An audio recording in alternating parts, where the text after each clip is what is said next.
পোস্ত পেঁয়াজ দিয়ে বানাবো। পেঁয়াজ কাটা হয়েছে, আর পোস্ত বাটা হয়েছে, আলুও কাটা হয়েছে, ডুমো ডুমো করে আলু কাটা হয়েছে। পোস্ত কি মিক্সিতে বেটেছো? হ্যাঁ হ্যাঁ, না আমরা শিলে বেটেছি। এটাতে বেটে হচ্ছে, শিলে বাটা হয়েছে। আর এটা হচ্ছে পেঁয়াজ আর লঙ্কা, আর এই হচ্ছে আলু, আর এই হচ্ছে কড়াই। আজকে এটাতে বানানো হবে আলু পোস্ত। কড়াইতে তেল দিলাম,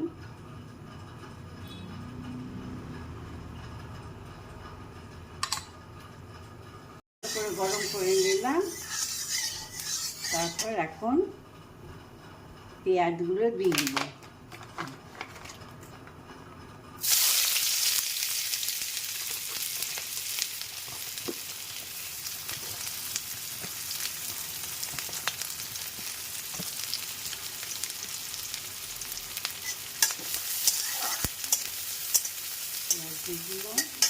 পোস্ত বাটা তো এমনিও খায় না সবাই। এই লঙ্কাও ভেঙে দিয়ে দিলাম দুটো। আজকে পোস্ত বাটাতে লঙ্কা দেওয়া হয়নি তো এটাতে।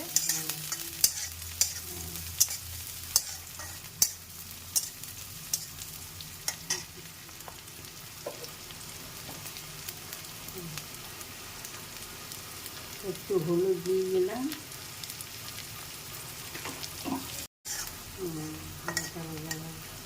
হয়ে গেছে অর্ধেক। এখন আলুগুলো দিয়ে দিব। আলু কেমন করেও কাটতে পারে না, যে যেমনি পছন্দ করে। আলু দিয়ে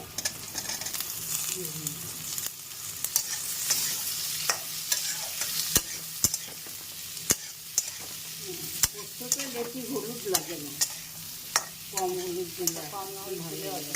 আবার কেউ হলুদ দেয়ও না।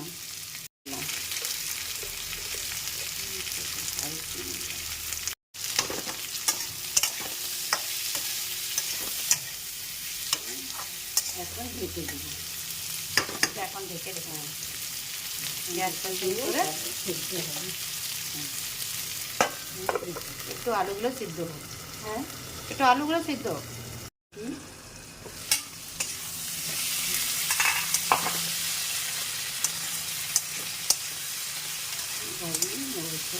এখনো হয়নি, আর একটু ডেকে রাখতে হবে। হ্যাঁ, একটু ডেকে রাখতে হবে। ঢাকা খুলে দিলাম। এবার ভাজা হয়ে গেছে। আলু ভাজা তৈরি। এখন পোস্ত দিয়ে দিব।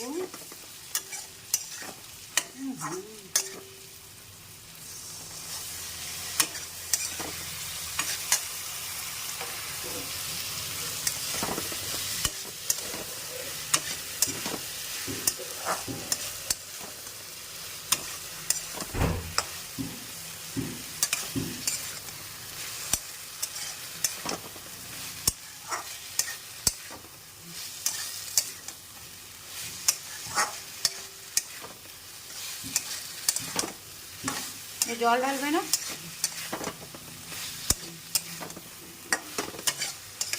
ভাজা ভাজা হয়ে যায়। ভাজা ভাজা হয়ে গেলে এটা জল দিয়ে দেবো। তবে বাটির মধ্যে জল দিয়ে নিয়ে বাটিটাকে ধুয়ে জলটা দিয়ে দিলাম।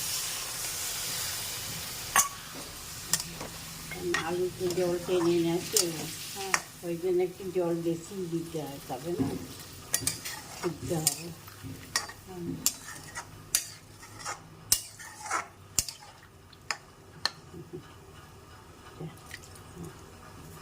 এবার আবার ঢেকে নুন লাগবে, নুন। আর একটু নুন ছড়িয়ে দিলাম।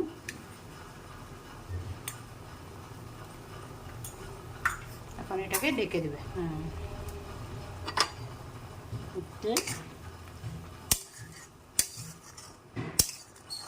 একটু স্টিম করে দিলাম।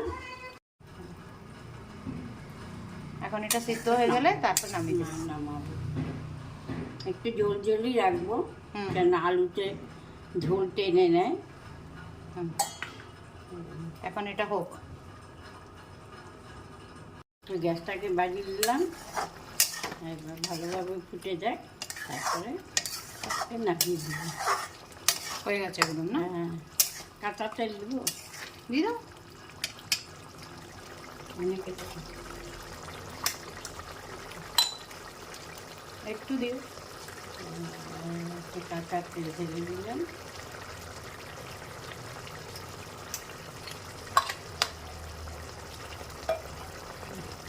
যারা লঙ্কা খেতে চায় তারা আবার লঙ্কাও দিতে পারে এরপরে একটা। হ্যাঁ, আরও ঝাল যে পছন্দ হ্যাঁ, করে। আরও ঝাল খেতে হলে লঙ্কা দিতে পারে।